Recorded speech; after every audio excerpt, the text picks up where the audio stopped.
Let me ask you something, America. And don't answer too fast. If justice is blind, why does it see uniforms, but not handcuffs? When an ICE agent kills, we call it a procedure, an investigation, a review. When an immigrant kills, we call it a crisis, a reason, a weapon. One life becomes a headline, millions of lives become suspects. Same country, same constitution, two different standards. ICE agents are granted time. Lawyers, internal reviews behind closed doors. Immigrants are denied bond, denied hearings, denied the presumption of innocence. Not because of what they did, but because of who they are.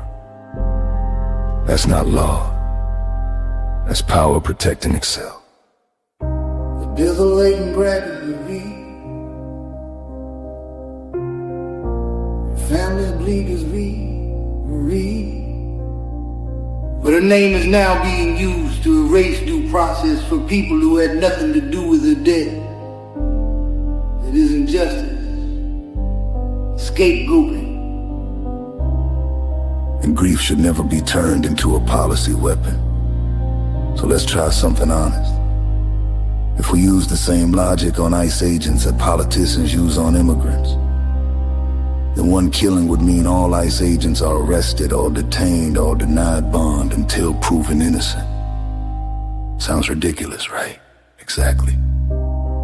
Because collective punishment is only acceptable when it's aimed downward. MAGA shouts fear into the microphone. Corporate Democrats lower their voices and fund the same machinery.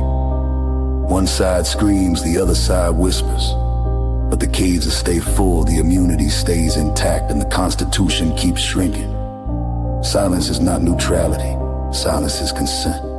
This is not about safety. If it were, accountability would be universal. This is about power being allowed to act without consequence while the powerless are punished and bold. That is not conservative. That is not liberal. That is authoritarian. Amnesty is not weakness. Amnesty is stabilization. Legal status means background checks, work authorization, courts instead of raids, accountability inside the law.